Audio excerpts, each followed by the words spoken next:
Ya, Ibu, terima kasih atas waktunya sudah mau berbagi kepada kita. Dan pada kesempatan ini Ibu bisa ceritakan bagaimana dulu. Ibu kan dari latar belakang Muslim ya? Iya, betul. Ya, nah bagaimana perjalanan Ibu di Muslim dulu? Seperti apa, Bu? Kegiatan-kegiatan yang Ibu lakukan? Oh, waktu saya di Muslim dulu, sebelum percaya Tuhan Yesus, kegiatan saya itu boleh dikata wanita karir ya. Iya. Ya. Mengajar, berdagang, ada usaha kafe, berdagang, ada beberapa kios setiap pasar di Kabupaten Luwu Selatan. Ya, setiap pasar ada, kalau tidak salah ada 7 waktu itu. Saya mengajar juga, mengajar di SMK Belopa. Terus saya juga jadi staf di salah satu SMP di Desa Bakti. Dan juga selain staf di situ saya juga mengajar guru agama Islam waktu itu.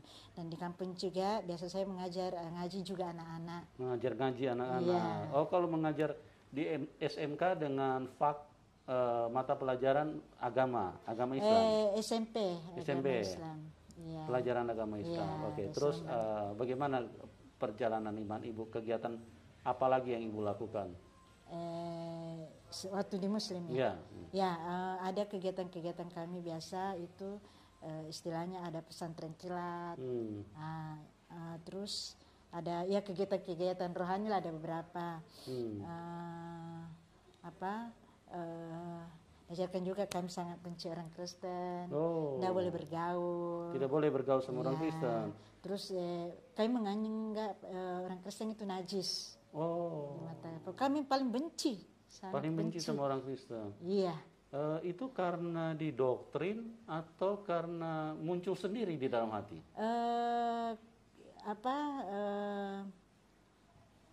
Salah satunya juga muncul dari hati karena kita ini menganggap diri kita suci. Gitu.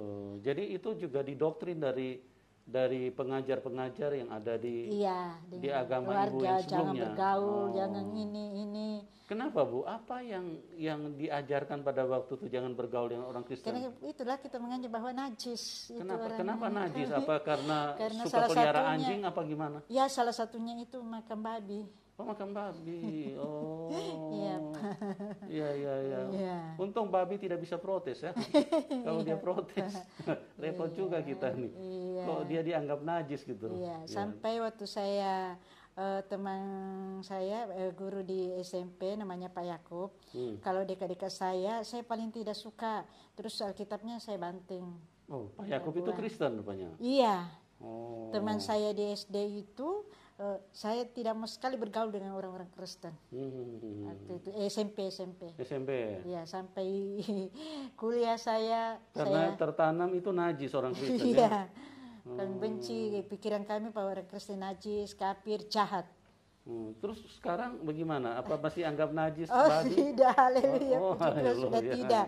Ternyata di dalam Kristen malah saya temukan kasih yang luar biasa. Nah, sebentar, jangan ke situ dulu, Bu. Udah. Jadi bagaimana Ibu setelah dengan pemahaman seperti itu, istilahnya begitu anti kepada orang yang memanggil nama Tuhan Yesus kan? Nah, bagaimana ceritanya Ibu bisa kenal Tuhan pada waktu itu? Apa yang terjadi dengan Ibu? Ya, ceritanya saya boleh dikata orang fanatik. Dalam agama saya waktu itu, saya orangnya kurang bergaul. Ceritanya waktu itu saya mimpi. Ya, mimpi selama 6 bulan itu 3 kali mimpi. Ya, saya mimpi itu saya berdiri di persimpangan jalan. Saya mau masuk gereja, saya bukan orang Kristen. Saya mau masuk masjid, tidak ada imam. Karena kalau di masjid harus ada imam baru kita boleh salat. Salat berjamaah. Jadi saya berdiri di persimpangan jalan di bawah pohon nangka. Nah, pohon nangka itu ada buah di atas satu dan sudah kuning basah sekali. Orang gereja bilang, kalau saya lagi duduk lewat orang gereja, dia bilang begini, bagus sekali ini buah ini. Siapa yang kira-kira nanti yang dapat ini? Orang Kristen ini masuk gereja, saya lihat dia bilang ada yang bilang semoga saya dapat. Hati saya, kenapa sih buah ini orang mau rebutan ambil. Begitu jatuh buah itu saya ambil, saya simpan. Orang Kristen keluar dari gereja, dia bilang, mana itu buah di sini, siapa yang ambil buah paling bagus buah itu. Padahal saya sudah ambil, saya sembunyi, saya diam-diam saja. Nah selama 6 bulan itu 3 kali saya mimpi begitu. Nah ini terus sebentar, orang yang dari masjid kalau keluar apa yang dia bilang? Saya tidak ada lihat orang dari masjid keluar, hanya dari gereja. Hanya dari gereja? Iya. Padahal di situ ada masjid juga? Ada, istilahnya berhadapan. Saya kan berdiri di tengah-tengah, di pinggiran jalan, di bawah pohon. Pohon nangka? Iya. Nah ibu simpan itu, terus mimpi yang kedua bagaimana? Begitu juga, dan mimpi ketiga begitu juga selama 6 bulan. Pohon nangka juga? Nangka itu juga. Di bawah pohon nangka itu juga? Terus nangkanya sama? Sama, posisi gerejanya sama. Ya, jadi mungkin 6 bulan itu 3 kali. 3 kali? Mimpi itu. Nah, terus orang lewat terus bicara seperti itu juga apa bagaimana? Sama. Bahwa siapa yang dapat buah ini? Siapa yang dapat? Mereka cari bilang sudah ada yang dapat buah ini. Tapi siapa ya yang ambil buah ini? Simpan buah ini. Nah buah ini paling enak, paling nyaman, paling bagus, paling berharga. Oh gitu. Itu bahasa orang Kristen yang keluar dari gereja waktu itu. Iya. Terus ibu ngaku nggak? Itu mimpi yang kedua? Mimpi pertama, kedua, ketiga sama. Ketiga sama lagi? Sama persis? Iya. Omongannya, kata-katanya? Iya, sama. Terus buah nangkanya sama? Sama, Pak. Gerejanya sama? Iya. Terus yang sarungnya yang saya pakai bungkus itu waktu jatuh itu nangka tetap masih sama. Masih sama? Iya. Itu jarak 2 bulan, 2 bulan, 2 bulan. Selama 6 bulan. Oh, luar biasa. Terus bagaimana ibu pada waktu mendengar orang bertanya, siapa yang mengambil nangka ini? Saya diam saja karena saya takut diambil mereka. Oh. Iya. Ibu diam saja? Diam, pokoknya saya diam saja, saya tidak mau ngomong karena takutnya nanti saya mau bilang saya yang ambil, saya simpan, orang-orang yang dari gereja itu ambil. Jadi saya simpan saja. Ibu simpan saja? Iya, saya simpan. Jadi tidak ada yang tahu? Tidak ada yang tahu ceritanya dalam mimpi itu. Bagaimana kejadiannya terus selanjutnya? Sesudah itu saya berpikir, kenapa saya selalu mimpi gereja-gereja sedangkan saya ini bukan orang Kristen. Saya penasaran ada apa ini. Itu pada hati saya ini sangat benci loh.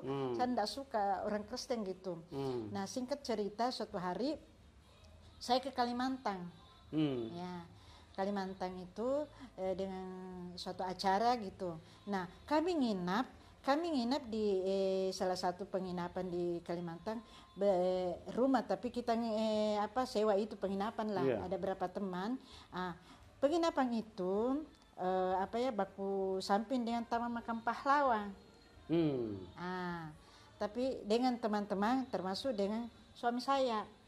Ya, termasuk dengan suami saya. Suami saya memang waktu itu istilahnya kami sama-sama aliran dulu, istilahnya agama Islam dulu. Ya, akhirnya tapi saat itu dia kembali. Saya masih pertahankan saya punya keyakinan karena saya istilahnya ini tidak suka orang Kristen. Nah, waktu itu ada acara Kalimantan, kami semua sama ke sana. Suami saya bilang begini, ayo kita ke gereja. Saya bilang begini, saya tidak mau, saya bukan orang Kristen, saya tidak mau dikristenkan. Suami saya begini, masuk gereja bukan langsung masuk Kristen. Ya. Kau bilang toh kalau biasa mimpi, ayo pergilah orang gereja orang Kristen berbeda, bagaimana caranya. Saya bilang saya tidak mau, tapi saya lihat ini di samping saya Taman Makam Pahlawan, kuburan semua, saya takut juga tinggal.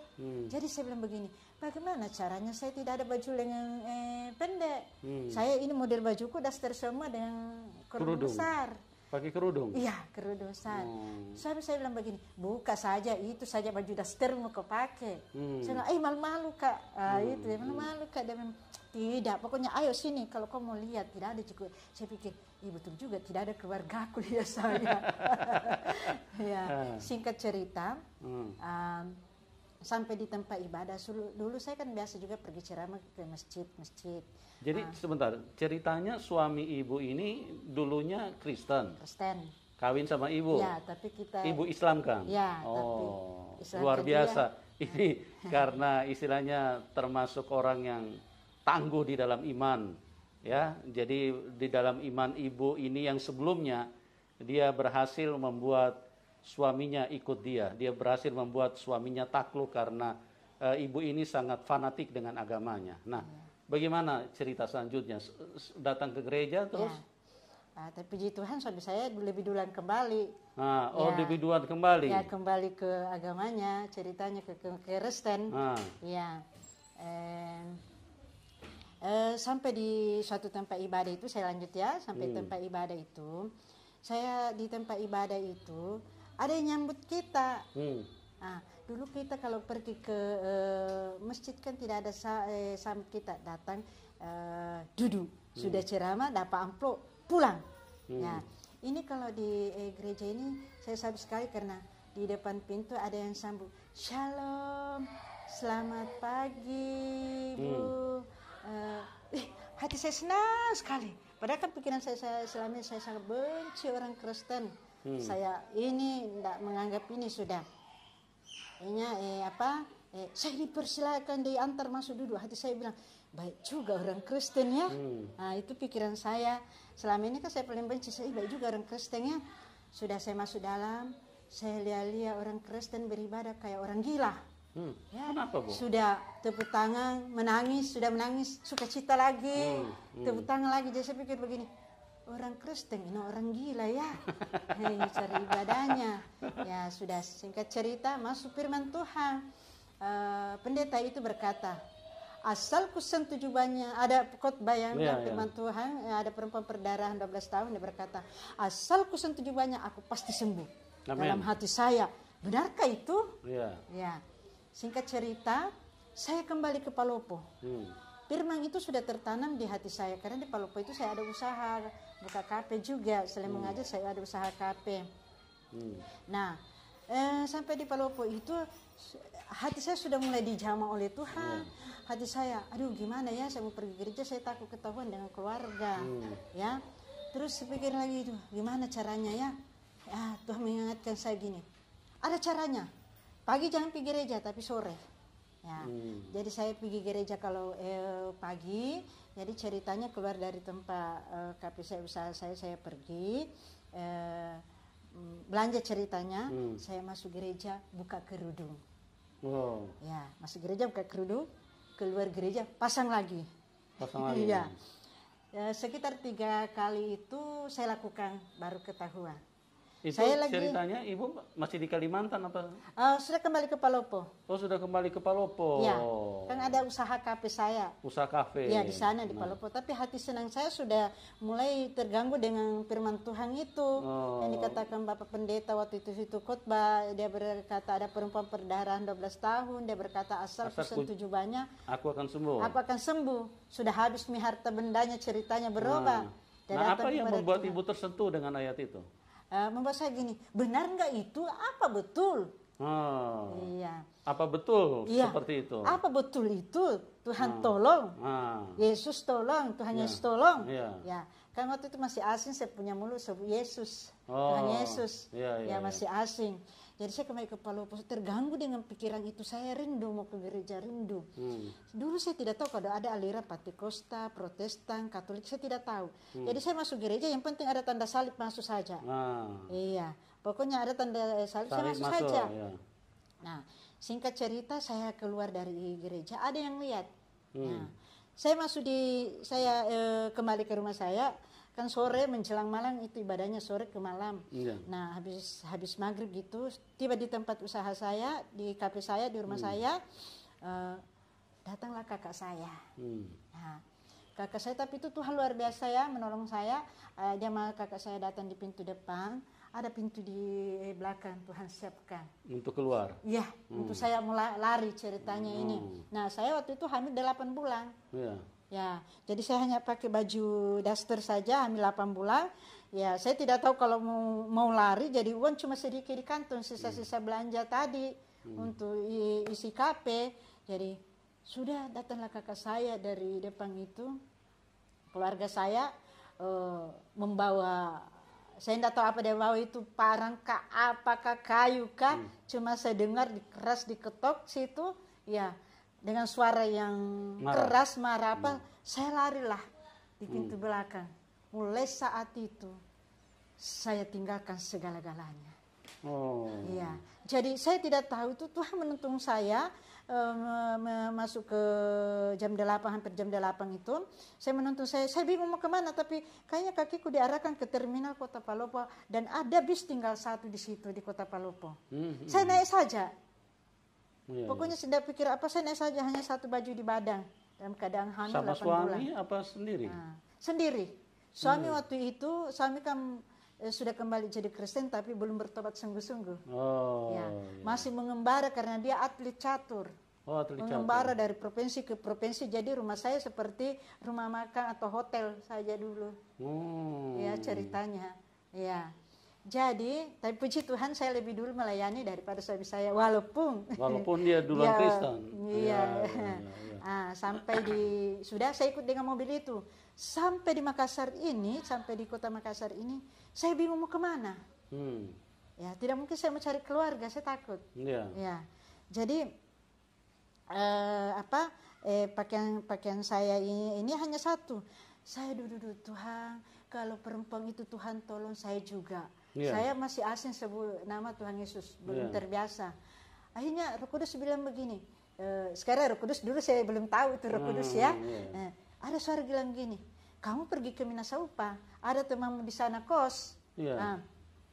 Saya pergi, ternyata saya datang di situ rumah kos itu sudah tidak ada teman, cuma tinggal yang punya rumah. Dan yang punya rumah ini akan mau berangkat ke Jawa. Jadi saya bilang, Pak boleh saya tinggal sini kos? Boleh. Berapa Pak? Saya kasih 250 ya. Saya bilang, oh iya Pak, suami istri di situ. Saya kasih tanda jadi 50 saja Pak, karena 50 dulu Pak, nanti nyusul karena saya tidak ada uang. Ya, dia bilang iya boleh, tapi saya mau berangkat dalam minggu ini. Oh iya Pak. Puji Tuhan saya tinggal di rumah itu selama 20 bulan dan tidak ada orang masuk kos, orangnya juga tidak kembali-kembali selama 10 bulan itu. Disitulah Tuhan membimbing, menuntun saya, dia langsung membimbing saya membaca Alkitab dari Kejadian sampai Wahyu selama 10 bulan. Nah di situ. Nah singkat cerita, berangkatlah yang punya rumah kan percaya 8 bulan. Jadi tinggal 1 bulan saya mau melahirkan.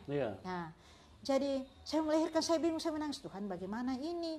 Saya tidak ada keluarga, tidak ada uang, tidak ada pakaian, apa? Saya beli cakar 2 lembar. Jadi bajuku cuma 3 lembar saat itu. Nah, saya mau melahirkan. Jadi singkat cerita, tibalah saya waktu mau melahirkan 1 bulan kemudian. Saya ke puskesmas. Sekitar jam 2, jam 3 subuh saya ke puskesmas karena dekat puskesmas dari tempat tinggal saya, jalan-jalan kaki. Nah, singkat cerita sampai sana, di sana saya adalah orang keempat yang mau melahirkan datang. Yang ketiganya ini dokter bilang, saya dengar orang yang 3 ini akan dikirim ke rumah sakit besar karena fasilitas di puskesmas ini tidak memungkinkan karena harus mereka dioperasi. Ibu juga kalau sampai siang jam 12 besok sebentar Kang ini subuh sampai jam 12 sebentar siang ibu tidak melahirkan, dikirim juga. Saya tetap ingat itu firman Tuhan dikatakan itu Bapak Pendeta pertama kali saya dengar firman Tuhan saja. Perempuan itu berkata, asal pusjama saja aku pasti sembuh. Dalam hati saya, kalau perempuan itu Tuhan tolong saya juga. Saya belum sebut nama Tuhan Yesus, Tuhan saja karena masih asing bagi saya menyebut nama itu. Jadi sudah itu saya ingat terus itu masuk hampir jam 5 kurang 5 menit karena di Minasaupa itu puskesmas berdampingan dengan masjid. Ya, jadi pas mau azan di masjid dia katakan Allahu Akbar, Allahu Akbar. Tiba-tiba Yesus muncul. Ya, saya kaget.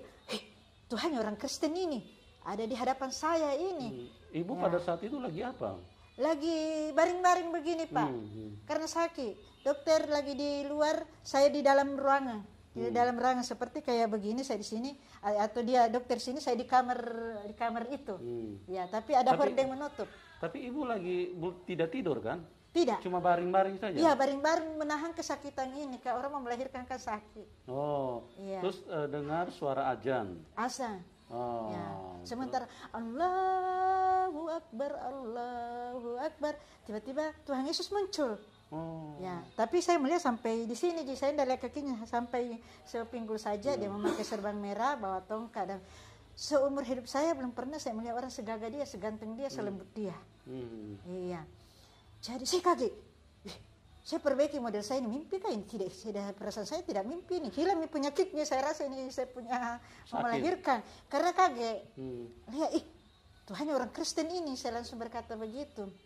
Dalam hati saya berkata begini, kan dia tahu, ternyata sampai ke dalam hati kita dia tahu. Betul. Ya, saya bilang, hati saya berkata begini, jangan sampai kalau perempuan itu dia tolong, saya juga pasti dia tolong dalam hati saya. Langsung dia berkata begini, anakku, kalau kau mau mudah melahirkan, percaya saya ikut segala beban yang kau pikul. Nah, langsung saya bilang, ya, karena saya sakit, ya, tidak ada tidak ada ini. Nah, langsung saya bilang, ya, saya mau. Singkat cerita 15 menit kemudian saya melahirkan dengan normal, tanpa bantuan bidan dan dokter, puji Tuhan. Begitu bunyi itu baik, baru masuk bidan dengan dokter. Jadi bidan sama dokter tidak ada di ruangan? Posisi di luar dari kamar itu. Ada di depan, tapi maksudnya di dalam ruang itu lagi posisi tidak ada. Jadi Tuhan Yesus yang tumpangkan tangan di kepala saya dengan ada angka 8 di telapak tangannya. Luar biasa sekali. Jadi di sini membuktikan bahwa Tuhan Yesus itu maha kuasa. Dia maha segala-galanya. Pada waktu ibu ini mau melahirkan, dia dalam keadaan sakit yang luar biasa. Dan setelah Tuhan Yesus menampakkan diri, maka ibu ini melahirkan dengan mudah, hanya dalam waktu 15 menit. Dokter dan bidan tidak ada di ruangan itu.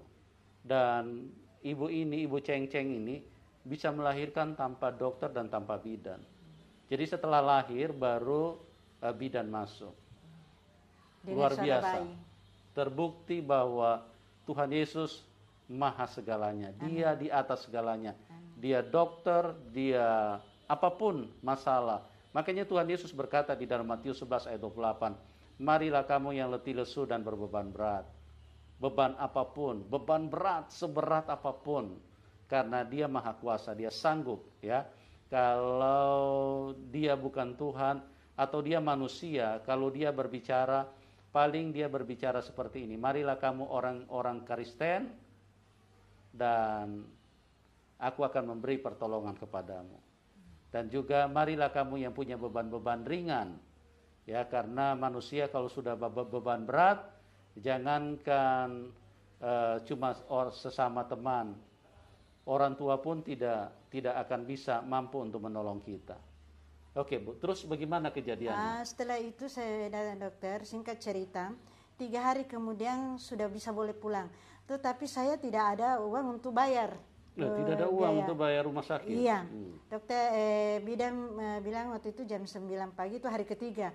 Dia bilang begini, ibu sudah boleh pulang. Saya bilang berapa uang administrasinya? Bilang 320 atau 330, saya lupa waktu itu. Pokoknya 300 lebih. Saya bilang, tunggu dulu ibu ya, padahal dalam hati saya di mana saya dapat uang ini. Tidak mungkin saya mau jual anak saya, tidak mungkin saya mau kasih orang, hanya dialah satu-satunya keluarga saya saat ini. Saya hanya ingat, kalau Tuhan tolong perempuan itu, saya juga, itu dalam hati saya. Puji Tuhan, singkat cerita, saya tidak tahu siapa yang bayar sampai hari ini. Jam 11 kemudian, datanglah bidan kepada saya. Ibu, kenapa belum pulang? Ini ibu sudah boleh pulang. Saya bilang, saya belum ada uang. Dia bilang, sudah dibayar. Saya kaget, siapa yang bayar? Ya, puji Tuhan, setelah itu saya ke rumah. Di rumah lagi, saya sama sekali, anak saya lahir juga itu dibungkus dengan itu spray di rumah sakit. Karena saya tidak punya sarung, tidak punya apa-apa. Jadi itu dipakai bungkuskan anak saya. Ya. Sebentar, luar biasa Tuhan Yesus. Ya, ibu ini tidak punya uang bayar rumah sakit. Tuhan Yesus di atas segala-galanya. Dia maha kuasa. Tuhan Yesus di atas semua bank. Ya, tanpa perlu transferan, tanpa perlu apapun. Tuhan Yesus yang membayar ibu ini secara supranatural. Jadi teman-teman, apapun keadaanmu, Tuhan Yesus berkata di dalam Matius 11 ayat 28, marilah kamu yang letih lesu dan berbeban berat, karena aku akan memberikan kelegaan kepadamu. Jadi Tuhan Yesus tidak pilih-pilih orang. Tuhan Yesus tidak berkata, aku mau tolong hanya untuk orang-orang Kristen. Tidak. Kalau dia hanya mau tolong orang-orang Kristen, maka saya tidak percaya kalau dia adalah Tuhan. Karena dia Tuhan satu kelompok. Tapi kalau dia Tuhan yang benar, dia Tuhan semua bangsa. Dia Tuhan semua orang. siapapun dikasihi Tuhan, siapapun dicintai Tuhan, siapapun akan diberi pertolongan, diberi mujizat karena dia mencintai semua manusia. Semua warna kulit, semua bangsa, semua lapis, apapun. Karena dialah yang menciptakan manusia. Oke, Bu, lanjutkan, Bu. Gimana? Setelah keluar dari rumah sakit, puskesmas, saya ke rumah. Rumah kan kosong, tidak ada apa-apa. Biar saya punya beras 1 biji pun tidak ada. Saya sedih sekali, aduh saya tidak mungkin pergi kerja. Saya baru melahirkan, tidak ada jaga anak. Sementara saya lapar sekali. Akhirnya saya ingat sekali kalau Tuhan tolong perempuan itu, saya juga ditolong. Tiba-tiba ada yang ketuk pintu saya. Pintu rumah itu, saya kan belum banyak kenal waktu itu di Minasaupa, saya masih takut-takut juga berkeliaran, jadi belum banyak orang saya kenal, hanya tetangga-tetangga sekitar itu saja. Jadi tiba-tiba ada yang ketuk pintu, dia bilang, "Shalom, selamat siang, maaf Ibu." Saya bilang, "Siapa ya?" Dia bilang, "Maaf Ibu, mau bertanya." Saya bilang, "Ya." Saya itu lewat jendela, saya tidak berani buka pintu, takut nanti orang suruhan dari kakak saya. Jadi bilang, "Ya, ada apa Pak? Ada apa Bu?" Ibu-ibu dulu pertama datang, dia bilang begini, "Saya cari yang namanya Ibu Cenceng yang dari Palopo yang baru kenal Tuhan Yesus." Saya bilang, saya tidak langsung bilang saya, karena saya takut juga jangan sampai orang suruhan. Saya bilang, "Kenapa Ibu?" Dia bilang begini, "Saya disuruh Tuhan Yesus bawa beras ini dengan amplop." Saya bilang, "Ya saya sendiri Bu." "Ya puji Tuhan." Dalam hati saya, oh puji Tuhan, ternyata perempuan itu Tuhan tolong saya juga. Semakin iman saya percaya. Akhirnya bulan kedua begitu laki-laki lagi. Sudah habis beras saya, sudah habis uang saya untuk beli lauk begitu untuk 1 bulan. Terus bulan kedua laki-laki lagi begitu lagi. Akhirnya bulan ketiga lagi begitu lagi, tapi perempuan lagi dengan beda 3 orang. Sampai hari ini saya tidak tahu siapa namanya, di mana mereka tinggal. Saya tidak kenal dia. Nah, tapi suaranya sama selalu kalau datang.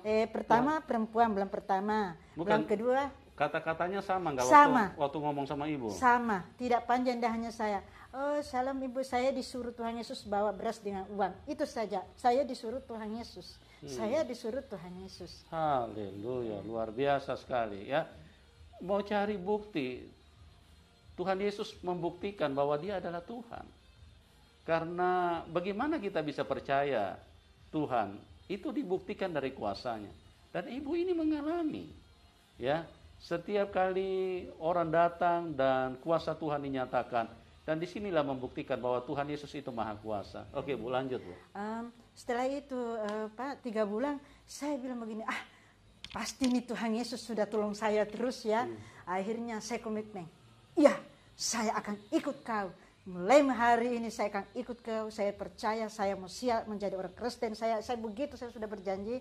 Berarti sebelumnya Ibu belum ikut Tuhan? Belum ikut Tuhan, tapi saya hanya ingat selalu itu bahwa perempuan itu ditolong Tuhan Yesus, tapi artinya sedikit baru percaya gitu. Oh, jadi masih ini ragu-ragu ya, masih itu. Tapi tetap masih dia tolong terus saya. Ya, itulah Tuhan yang baik. Karena kalau bukan Tuhan yang baik, paling kalau cuma manusia kurang ajar, kau sudah ditolong kemarin masih tidak percaya lagi kau ini.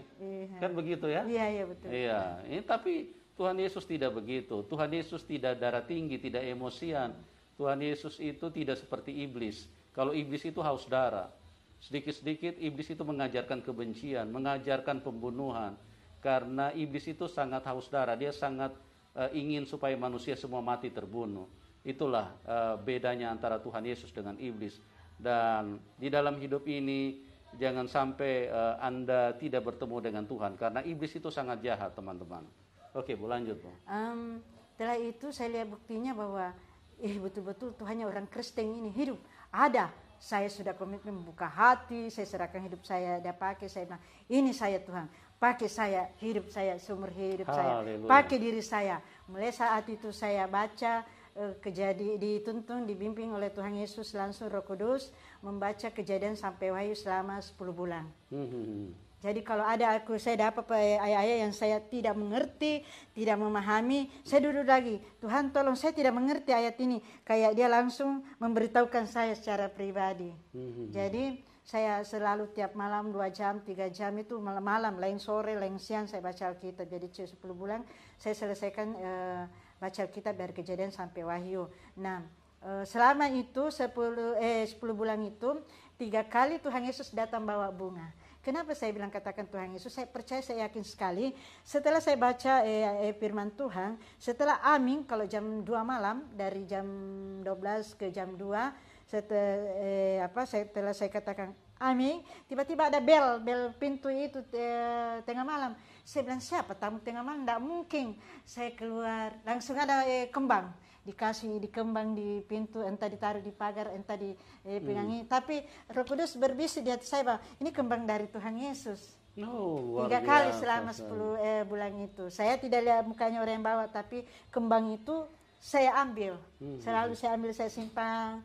Selama 10 bulan 3 kali itu datang. Tapi di waktu tengah malam. Luar biasa sekali. Ya. Setelah itu 10 bulan saya sudah selesai baca Alkitab, saya bilang, Tuhan Yesus, saya sudah berani ucapkan pakai nama Tuhan Yesus. Tadinya kan masih Tuhannya orang Kristen. Tapi puji Tuhan saat itu saya mulai panggil nama Tuhan Yesus. Saya bilang, Tuhan Yesus, sudah baca Alkitab dari Kejadian sampai Wahyu selama 10 bulan ini. Ini saya pakai hidupku. Terserah Tuhan mau pakai di mana mau tapi kalau mau Tuhan mau suruh saya pelayanan, berikan saya talenta karunia. Karena kalau saya asal-asalan begini, tidak ada yang bisa terjadi, tidak ada orang percaya. Akhirnya itu saya ngomong begitu, saya ingat sekali pada jam 12 malam tanggal 25 Desember tahun 2023, Yesus sendiri datang di hadapan saya, tumpangkan tangan. Tahun 2000? Jam 12 malam, bulan 12, tahun 2023. Sekarang baru 2022, Bu? Iya, 2023. Berarti baru jalan 18 tahun ya, saya jadi orang Kristen. 2003. 2003. 2003, berarti 18 tahun ya? Iya. Jadi di situ Tuhan, waktu itu saya rasakan Tuhan Yesus datang, tapi saya tidak berani angkat muka. Karena saya baca di Alkitab bahwa kalau katanya lihat Tuhan Yesus buta. Ini pemikiran saya. Tapi saya rasa itu kuasa. Dinginnya enak, nyaman. Jadi saya duduk seperti tidak duduk di lantai. Saat itu saya duduk di lantai. Tapi seakan-akan saya duduk di awang-awang gitu. Jadi itu hawa-hawa dingin masuk di tubuh saya, merasakan saya nyaman sekali. Ada suara gini, pergi ke kampung beritakan Injil. Saya kaget. Sama saja mau pergi dibunuh saya ini. Bunuh diri ini. Karena di kampung saya belum ada orang Kristen. Iya. Kalau pun ada tidak diizinkan. Dulu saya ingat saya itu di kebun itu ada masih kecil saya di sawah saya itu ada tinggal peliharaan, diusir disuruh keluar. Ya. Jadi saat itu saya kaget. Saya bilang, saya siap Tuhan, tapi saya juga meminta. Ada suara lain katakan bisi tengah, apa kau minta? Ke karunia penglihatan, karena kuliah ada di dalam Alkitab juga sudah mau baca, walaupun saya tidak hafal ayatnya di mana, tapi ada saya baca. Karena penglihatan dan kesembuhan. Ya, sudah Tuhan kasih, saya pergi. Anak saya masih bayi, yang namanya juga baru melahirkan, masih merah anak saya pergi. Saya menginjil tidak jauh dari kampung saya, sekitar dari kampung saya ke tempat penginjilan saya itu 5 kilo, karena di situ ada gereja. Nah, puji Tuhan di situ saya khotbah di situ. Saat itu juga ada orang langsung dibaptis di gereja itu, dibaptis ya. Sudah itu penginjilan saya yang kedua, gereja saya kedua mulailah dari saya itu dikejar sampai masuk hutan-hutan, saya lari karena saya pelayanan di dalam kampung, ya. Jadi saya dikejar, saya tidak kenal itu siapa yang kejar saya lari di jembatan gantung itu, jembatan goyang-goyang dengan gendong anak bayi. Saya tidak tahu saya tembus kemana, saya keluar di mana, tetapi puji Tuhan akhirnya saya juga temukan jalan yang ramai, jalan poros begitu. Iya.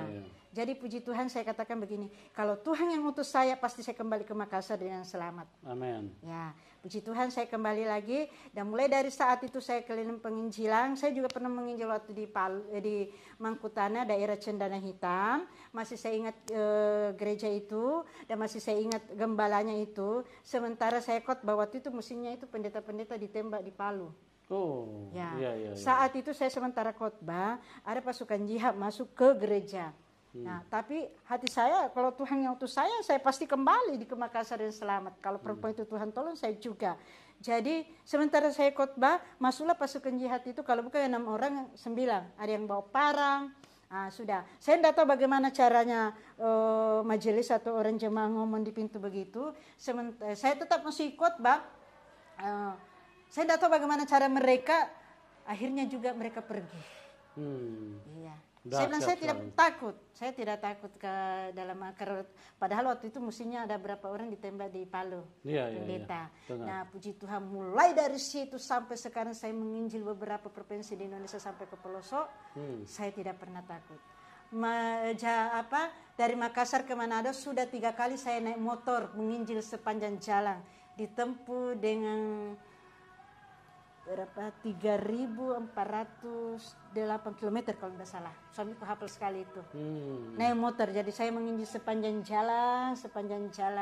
Kalau lihat orang saya singgah, kalau sudah saya jalan lagi. Dan puji Tuhan dalam pelayanan saya ini dari kota sampai ke pelosok, daerah Papua, daerah Maluku, Jawa, Sulawesi sama Sulawesi. Dan puji Tuhan walaupun saya mengalami penganiayaan, 6 jahitan di kepala, gigi habis dalam pelayanan, tapi puji Tuhan masih banyak gigi palsu.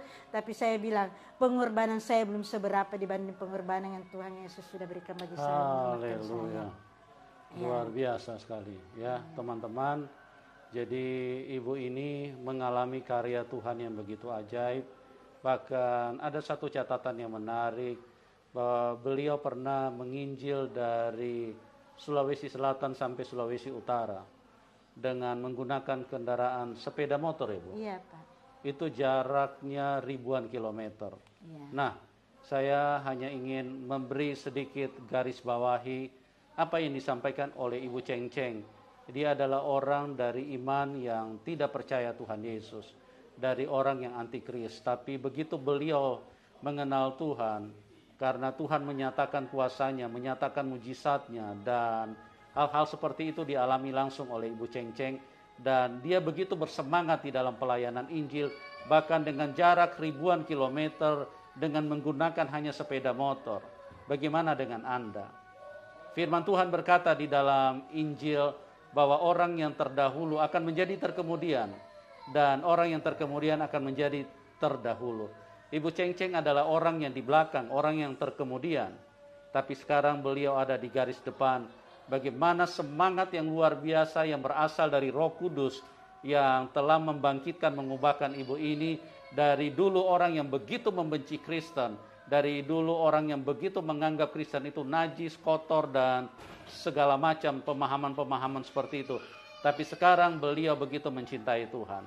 Bagaimana dengan Anda yang sudah terlahir, mungkin dari dalam kandungan Anda sudah Kristen, atau mungkin Anda seorang pendeta, tapi Anda hanya duduk manis di gereja, atau hanya duduk manis di tempat di mana Anda melayani sekarang ini.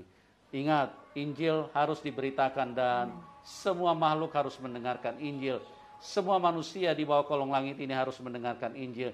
Karena Tuhan Yesus berkata, pergi dan jadikan semua bangsa muridku. Dan oleh sebab itu adalah tanggung jawab kita semua. Terima kasih Ibu, luar biasa sekali kesaksian Ibu.